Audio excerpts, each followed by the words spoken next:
Buenas noches a todos, profesora, compañeros. A nosotros como grupo nos tocó el libro de Inteligencia Emocional.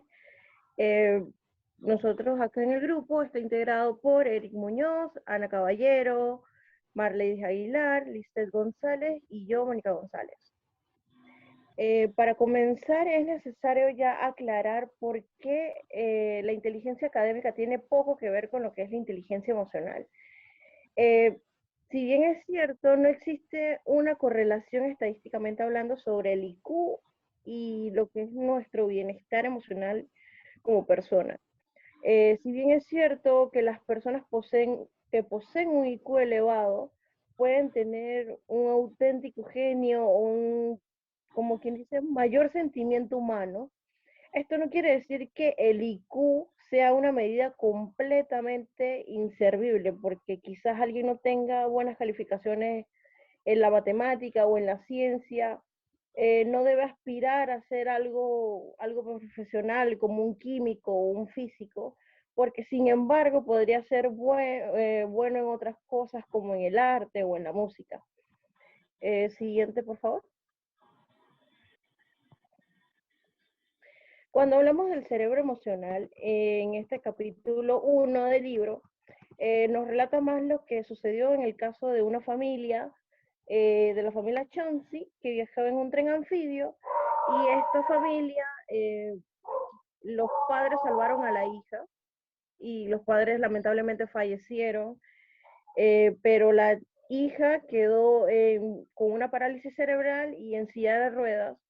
Viéndolo de esta perspectiva, eh, los padres tuvieron que tomar una decisión desesperada en una situación ya límite, porque ya no existe una motivación más grande para un padre que el amor. Y esto es algo ejemplar y más algo heroico por parte de los padres, ya que si bien es cierto, permite ya comprender el poder y el objetivo de las emociones. Siguiente, por favor. Cuando nos referimos al miedo y la ansiedad, también nos muestra lo que es un caso acerca de eh, lo que sucedió con la familia Captree, donde la hija se escondió y por accidente el padre, por creer que era algún desconocido, algún ladrón, le cayó de sorpresa a la hija y por accidente le disparó. Si bien es cierto, nosotros como personas tenemos nuestro mecanismo de defensa, entre sentir ese miedo nos da por proteger a nuestros seres queridos. En el caso de el padre de esta familia sintió tanto miedo que quería proteger a su familia y sin embargo, a la vista de lo que ya fue una tragedia ocurrida en el hogar de los Captree, esto nos deja ya claro lo que es una triste ironía, pero si bien las emociones han sido sabias referencias a lo largo de nuestra vida y lo que es también en el proceso evolutivo, lo que son las nuevas realidades que nos presentan las civilizaciones modernas, que surgen ya lo que es una velocidad tal que lo deja atrás más a lo que es un paso a la evolución. Siguiente. Cuando nos referimos a dos mentes, todos nosotros tenemos dos mentes. Ya una mente que piensa y otra que es la mente que siente. Y estas dos forman ya algo primordial y muy fundamental en lo que es nuestro conocimiento, porque ambas ya interactúan entre sí para lo que es construir nuestra vida mental. Una de ellas sería lo que es la mente racional, perdón.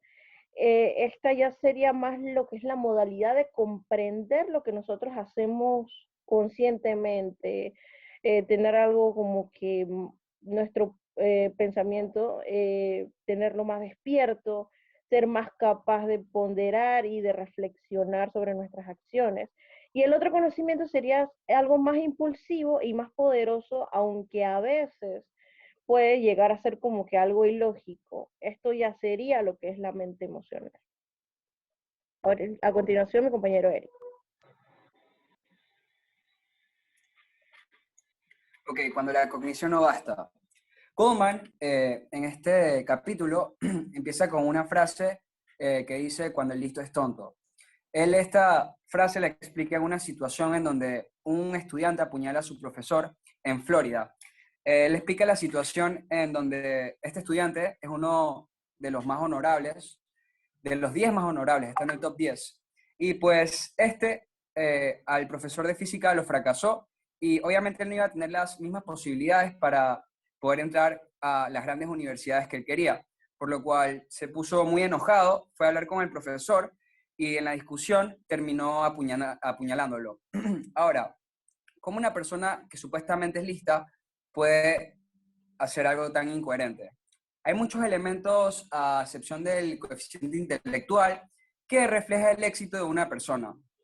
Además, solo un 20% se adhiere a lo que es el coeficiente intelectual, mientras el otro 80% se refleja con otros conjuntos de factores, al que nosotros denominamos inteligencia emocional. Esta nos da la capacidad de motivarnos, ser perseverantes ante las frustraciones, remedir nuestras gratificaciones y tener la capacidad de empatizar y confiar en los demás. Una persona con buenas calificaciones solo equivale a que es bueno académicamente, pero sin embargo no refleja nada ante las reacciones del desatino de la vida. Esto es un gran problema, ya que académicamente no nos capacitan para lo que posteriormente nos espera un estado emocional ante la sociedad. Quisiera resaltar el proyecto Spectrum, que menciona Goldman en el libro, y esta pues se basa en que todos los alumnos poseen capacidades destacadas e intereses que necesitan ser reconocidas. Y también el proyecto Spectrum estructura lo que son diferentes evaluaciones y dinámicas muy extensas para descubrir el fruto de los diferentes tipos de inteligencia.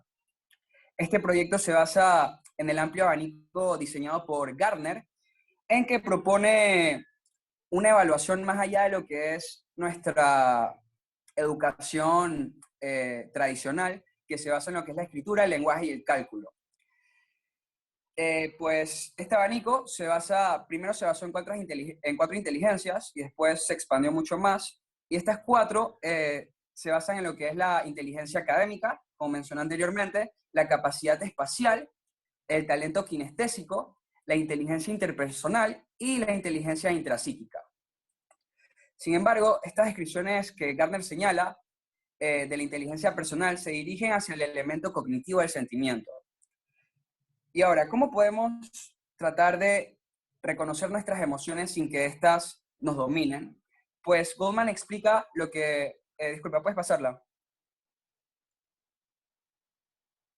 Goldman explica lo que es la conciencia de uno mismo. Y esta es la cualidad en donde la atención puede acceder de manera objetiva, pero no reactiva, a todo lo que traza la conciencia. Es como si uno fuese testigo de uno mismo. El observador es observado y se asemeja mucho a lo que Freud determinaba como la atención neutra flotante. O en el caso de la psicodinámica, sería el ego observador. Como mencioné anteriormente, esta nos permite tener conciencia de las emociones en las cuales no somos conscientes en el momento, así como las emociones apasionadas y turbulentas. Esta es la diferencia de estar sumamente furioso a comparación de estar furioso y tener la autorreflexión de que estoy furioso. Ahora, ¿contamos con las herramientas necesarias para el momento de descontrol emocional?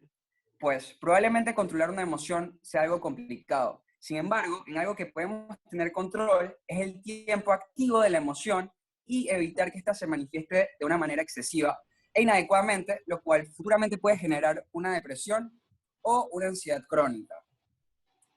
Normalmente este tipo de emociones se desaparecen con el tiempo y la paciencia. Tenemos el enfado. Su principal actriz en lo que es nuestro sistema límbico es la amígdala. Y esta libera la ira, acelerando el flujo sanguíneo de las manos, cual apretar fuertemente, los nudillos se tiemblan y la musculatura se agranda para posteriormente hacer un ataque. Seelman concluye que el detonante del enfado es invocado en las sensaciones de amenaza, y no solo físicas, sino cualquiera que sea una amenaza simbólica. Y pues esta inmediatamente va a detonar una respuesta límbica en la amígdala. También tenemos lo que es el enfado derivado del neocórtex, que es un enfado muy diferente a lo que es el enfado del impulso, ya que esta tiende a un enfado más calculador, como podemos ver en las situaciones de venganza o también las situaciones en que incitan la infidelidad y la injusticia, las cuales esconden una buena razón, o eso parece. Esta es empezada con un monólogo interno que nos da argumentos muy persuasivos y muy convincentes que justifican el hecho de liberarlo. El primer paso para mermar las convicciones que originan el enfado es la...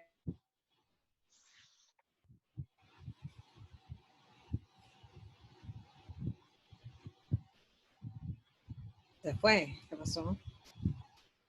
Se congeló. pensamiento más positivo. Ahora, en el control de la tristeza. La tristeza es una emoción muy evadida y esto es un error, ya que cada emoción tiene su función y pues su aspecto positivo. La tristeza, en todo caso, disminuye el interés hacia el goce, los placeres y también la diversión.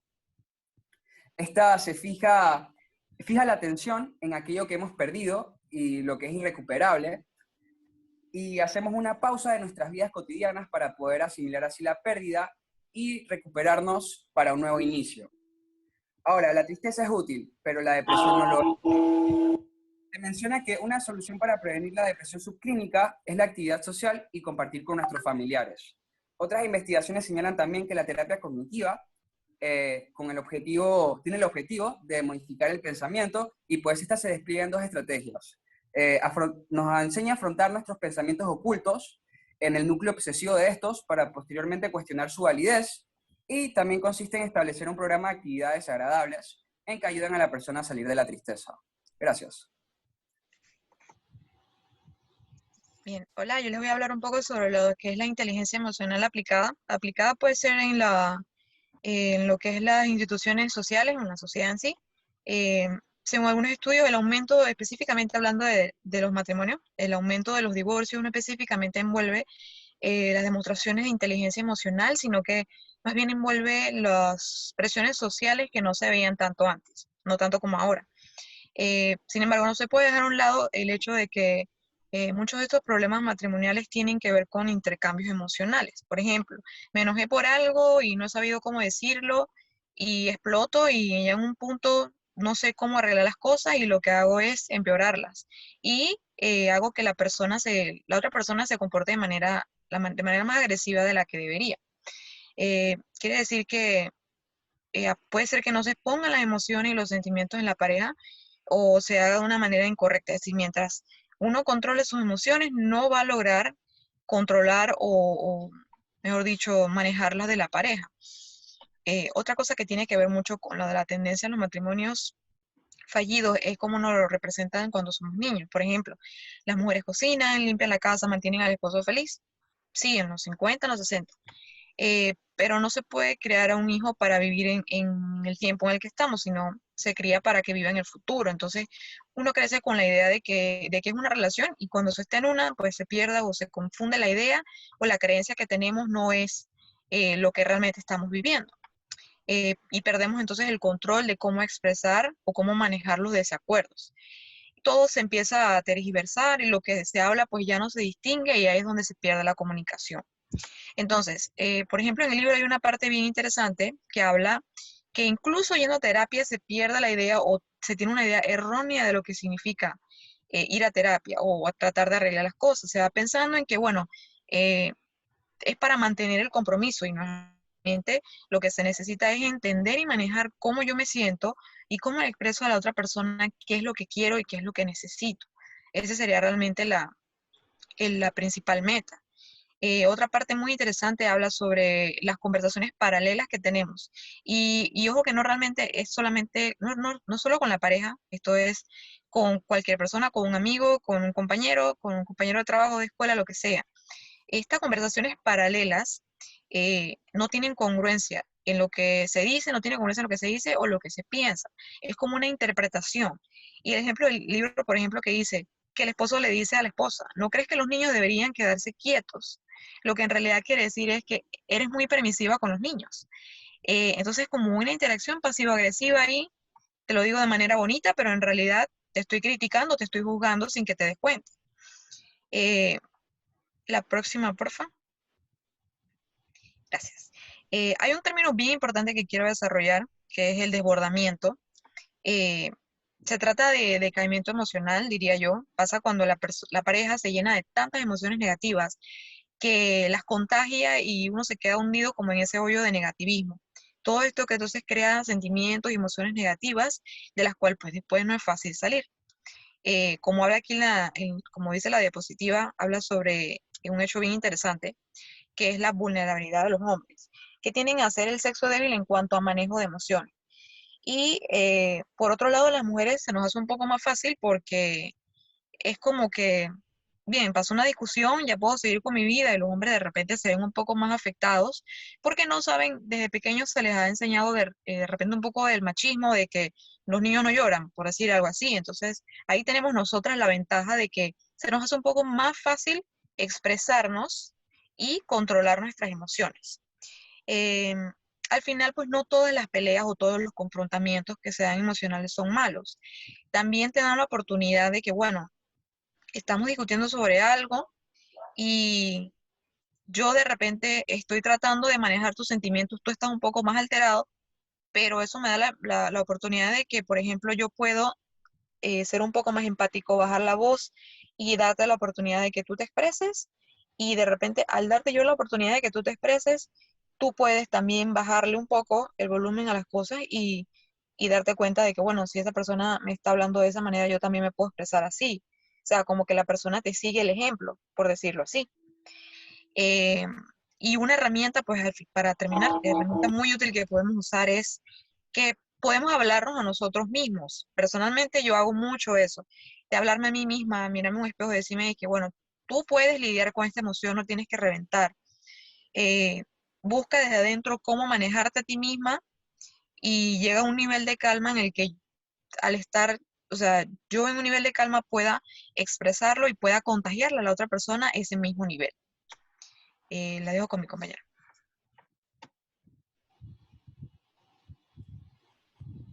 Ok, gracias.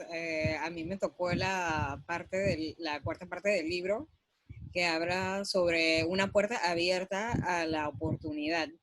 En esta parte del libro, el autor comentaba que la familia sería la primera escuela de aprendizaje emocional, donde el niño, dependiendo de cómo lo trate sus papás, va a poder asimilar todo lo que sería la inteligencia emocional conforme al crecimiento que vaya teniendo, ¿no? Entonces, en esta parte del inicio de la puerta abierta de la oportunidad, mencionaba un ejemplo que me gustó bastante, donde estaban tres personas, que eran los papás y una niña jugando en la televisión, y llegó un punto en que la niña quedó jugando solita porque los papás ya habían perdido.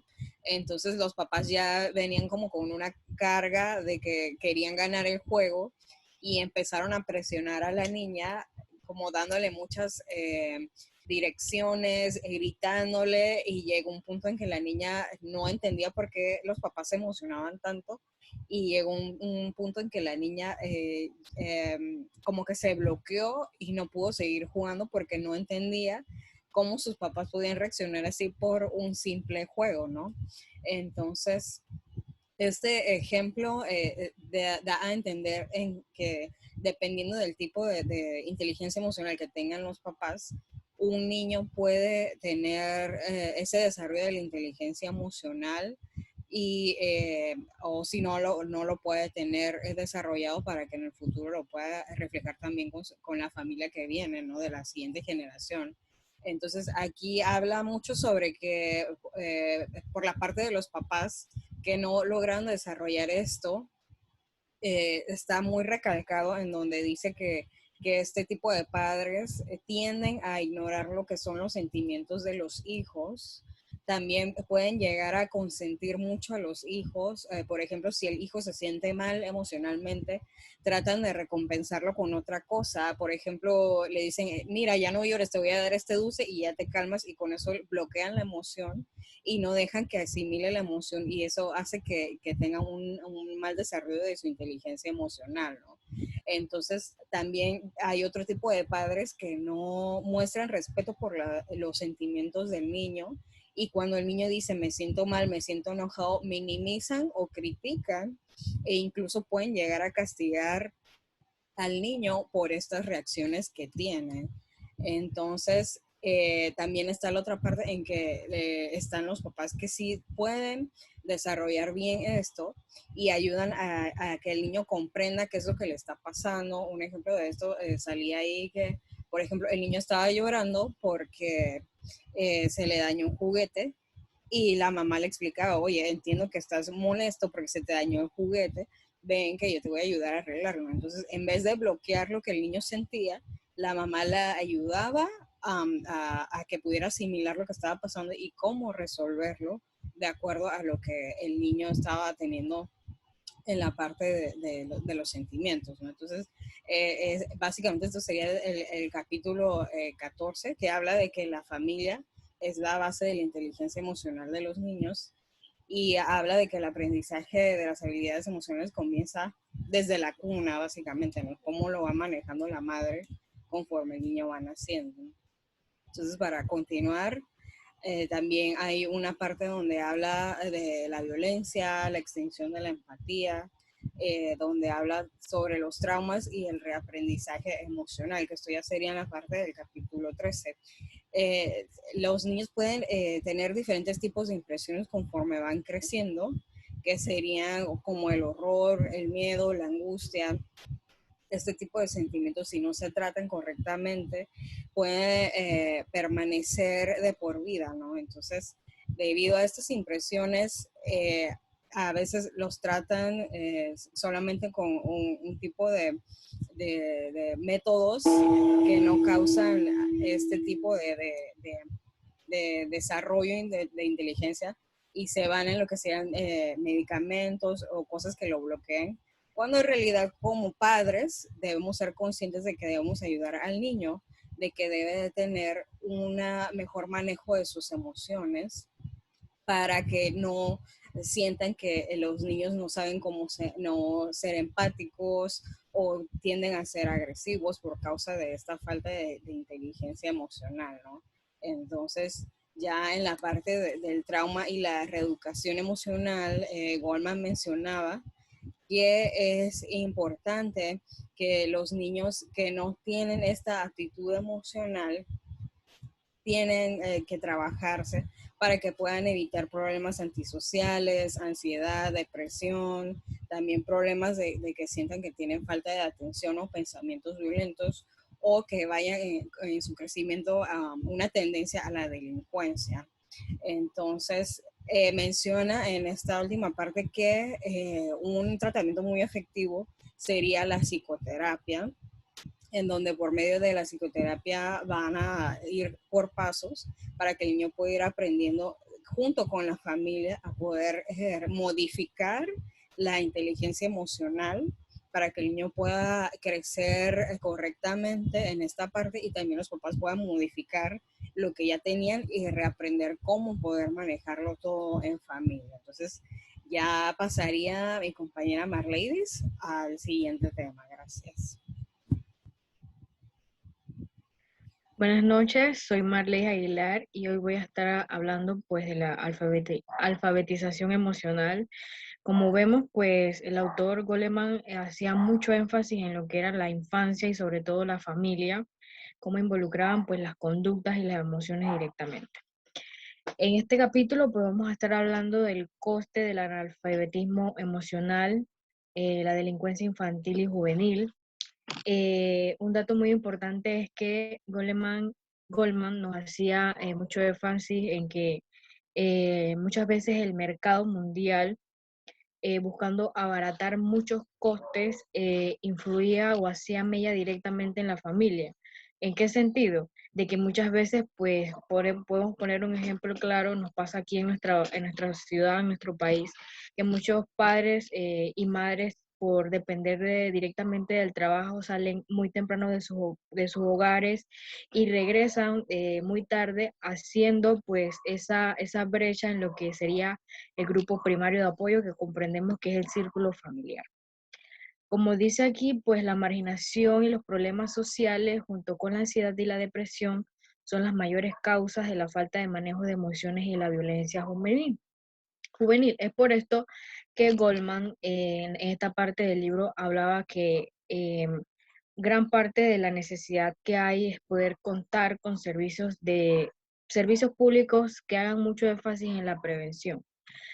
¿Prevención en qué sentido? Que hagan pues esa parte de orientación directamente, no solo con los niños que tienen los problemas que ya empiezan en lo que es la delincuencia, sino que también en la parte de padres y cuando ellos se enfrentan en su etapa escolar. Es por esto que también pues se hace énfasis en la etapa escolar en que pues los profesores, entrando en el tema escolar, es que los profesores muchas veces se concentran más enseñando matemáticas, enseñando lenguas, enseñando materias muy directamente y no se concentran en lo que es las deficiencias que tengan los estudiantes, dejándolas a un lado. Entonces, él hacía también esta parte y preguntaba mucho, pues, de que si los padres, pues, no se hacen responsables de las propias enseñanzas, porque como contaron mis compañeros anteriormente, es muy importante que ese grupo primario haga sus primeras intervenciones en el niño para que más adelante no sea un coste más. Siguiente, por favor. Gracias.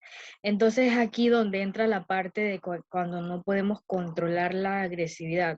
Él hacía mucho énfasis en esto porque la agresividad en estos últimos tiempos se ve de una forma muy automática.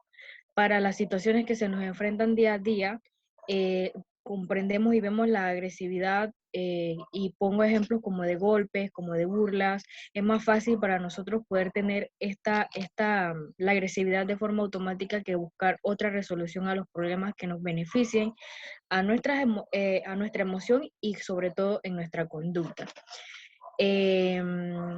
Hablaba también de que, bueno, que desde entonces, que nos daba los datos desde 1979 y 1990, que las estadísticas pues de delinquir se estaban viendo muy comunes en los jóvenes y que presentaban pues patrones que venían desde la desobediencia a los padres, la incapacidad de mantener pues una relación ya sea con los compañeros, con su medio escolar, eh, tener relaciones cordiales y sobre todo la carencia del autocontrol. ¿En qué se veían reflejados estos? En que eran pues reprobados de sus materias en las escuelas, porque como vemos estas actitudes llevan muchas veces a que los jóvenes estando en su etapa escolar pues presenten esta parte de que quieren tener dominio propio de sus acciones y interrumpen pues lo que es la clase de los profesores y es por eso que presentan de ser reprobados hasta ser malos estudiantes. Entonces, en esta parte hablaba de que aquí debe entrar la importancia de los gabinetes psicopedagógicos. Pongo el ejemplo de que en nuestro país hay muchas escuelas que carecen de un gabinete psicopedagógico. Y un gabinete psicopedagógico no solo orienta al estudiante, sino que él también hace mucho énfasis en lo que es la familia y la vida escolar, con los docentes, los maestros que están involucrados directamente con el estudiante. Entonces es por esto que él hace énfasis en los gabinetes psicopedagógicos porque era una parte principal. Haciendo énfasis en otro tema es que, bueno, el primer punto que él hacía más énfasis era aprender a conocer nuestras emociones y la importancia que tenía hacerlo desde nuestro inicio, desde nuestra infancia directamente. Entonces, bueno, la siguiente, por favor. La prevención de depresión. Goldman nos daba datos desde esos entonces que había un declive muy grande de la creencia sobre la familia, que es muy importante. En estos tiempos pues no se ve ese respaldo de la familia directamente y la creencia hacia la familia se ha hecho un poco a un lado, haciendo énfasis en lo que es pues la sociedad. Entonces, por esto que él decía que desde esos tiempos se veía que la depresión se veía muy común la depresión y la ansiedad infantil y que no era tratada de la mejor manera. Enseñar a los niños formas más eficientes de afrontar los problemas. Es por esto que decía que una parte de la principal es el poder aprender a conocer nuestras emociones. Y segundo punto, pues cómo hacen ellas, qué es la influencia que tienen ellas en nuestra conducta. En el caso de los niños, los antidepresivos tricíclicos que tanto éxito han tenido en el tratamiento de los adultos no son mejores que la administración de un placebo. Según Seligman, el hecho de hacer frente a los pensamientos depresivos disipa las tinieblas del estado del ánimo negativo y solo depende del esfuerzo sostenido momento a momento el que esto termine convirtiéndose en un hábito. Muchas gracias. Ok. Gracias. Bueno, ya con esto terminamos y queremos reflejar esto, ¿no? Así que gracias a todos y ya. Hasta luego. Gracias, profesor.